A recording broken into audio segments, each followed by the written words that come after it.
Magandang araw sa inyo. Ito ang guided by my angel. At ang ating reading ngayon is love reading para sa mga Scorpio. Para sa buwan ng March. 3 card spread tayo, which is I love you.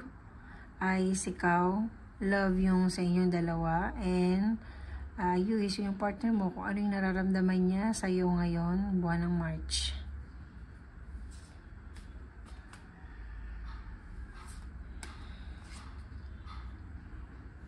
I love you. So, para sa mga Scorpio, mukhang nagbabalak ka na. O ikaw mismo, nagbabalak kayo ng isang, ikaw, nagbabalak ka na, or kayong dalawa, nagbabalak na kayo ng isang occasion para para i-meet and greet with the parents, I think. Yan. And medyo excited ka ngayong March na to dahil sa meet and greet na to. At marami kang preparation. At syempre, ang goal mo lang is dalawa is makilala mo yung pamilya niya at makilala ka nila. And yun nga, masaya naman yung pakiramdam sa inyong relationship dahil may mga ganong klaseng excitement kang nararamdaman ngayong March. But meron kayong parehas na anxiety ng dalawang magkasintahan dahil hindi ninyo alam kung paano ninyo ipiprepare yung sarili ninyo kasi natatakot kayo parehas na na mabigyan ng bad impression sa inyo within the family. So, kung kung mag-asawa naman kayo ngayon, possible, ikaw is isang celebration kung saan meron kang i-announce sa iyong partner o sa inyong family. Kung ano man yung announcement na yun, ano kaya ngayong March. And kayong dalawa naman is ang pinakaano lang ninyong dalawa is iniisip lang ninyo kung bang makakaya ba natin ito itong March na to, kailangan nating makapag-ipon para dito sa gagawin natin to, balak natin. But in return, siya naman mismo yung partner mo, open naman sa yung ibigay niya lahat ng kung anong meron siya ngayong March na to, more on material thing para masatisfy ka. And ikaw naman din, ipagkakatiwala niya sa'yo yung mga bagay na meron siya. At syempre ikaw naman na nakasintaan o asawa is masaya ka sa ganong klaseng relasyon ninyo ngayon dahil open communication kayo dalawa ng partner mo. At kung single ka naman, masabi natin na mamimit mo yung iyong future ngayong March in a gathering. But syempre, iniisip mo pa rin na kung mukhang meron kang kung sa single, meron kang relationship before na ka ng by parents, yung hindi ka tinanggap ng pamilya. So, ang nakikita mo ngayon, yun yung parang pinaka sa'yo.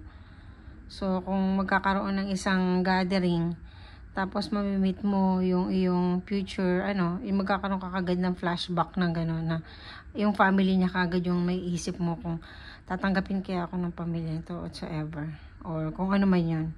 But yung partner mo is willing to give you everything, kung anong meron siya, emotionally, financially, and physically, at kung ano man yun, at pagkakatiwala niya yung sarili niya talaga sa'yo. At ikaw naman, embrace mo naman lahat ng mga tiwalang binibigay niya sa'yo. At kung ano man siguro yung yung iniisip ninyo na na hindi magandang mangyayari, or yung mga doubt ninyo na sa pamilya ninyo ngayon is mas maganda siguro na pag-isipan nyo muna mabuti kung i-announce nyo ba ngayong March, o baka pwedeng sa susunod na buwan na lang, para i-ready mo muna yung sarili mo at ready din niya yung sarili niya para sa isang occasion na matagal na ninyo actually pinlano. Or kung single ka naman is mo sarili mo kung ready ka na ba talaga into relationship ngayong buwan ng March. Syempre focus lang tayo ngayong March. So possible sa ibang pagkakataon magkita kayo ulit, but the chance is only now ngayong March lang talaga. So buna tayo ng isang love spell or isang spell kung saan mapapabuti yung relationship pa ninyong dalawa. Gawin mo to, hindi mo gawin, it's okay lang. Pero kung gusto mo siyang gawin mo siya ng nararapat.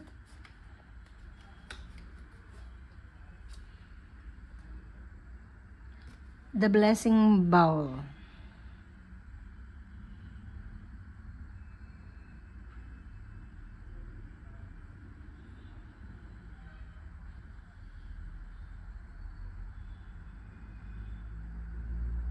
So, ito lang yun Ang gagawin mo lang is, mag-place ka lang ng isang bowl sa harap mo. Gagawin mo lang siya ngayong buwan na to, ngayong buwan ng March. Once a year lang siya. So, itong March na itong pinakamagandang gawin mo siya for relationship with your partner. Or ikaw mismo na single kung talagang mas magkaroon ka ng clarity. So, mag-place ka ng isang bowl sa harap mo. And any time of the day, basta tahimik yung lugar, walang distraction. And then, magbanggit ka lang or gumawa ka ng isang spell sa sarili mo kung ano ba yung gusto mong relasyon at kung ano ba yung relasyon na alam mo mas magiging stable ka. So, banggitin mo lang yun ng 3 beses sa buong puso mo at sinseridad. And then, yung tubig lang na yun na ginamit mo na nandun sa bowl na yon, naglalagay ka ng tubig, and then mo lang yun, parang ibubulong mo lang dun sa bowl na yon na may tubig. Tapos gaya na sabi ko kanina 3 beses, ikaw mismo gagawa ng spell na yon kung ano man yung gusto mo dun sa relasyon, and then ibuhos mo lang yun sa lupa kung saan may halaman, para yung halaman na yon is may kita mo magbubulong yun unti-unti, and then yun yung sign na talagang inano ng langit yung relasyon ninyong dalawa, at wag naman sanang mamatay yung halaman, di ba? So yun nga, isa siyang spell, sa good spell at hindi naman yung negative, so walang mangyaring di maganda dun sa halaman. So mga Scorpio, yun lang yung love reading ngayong March. Maraming salamat and God bless.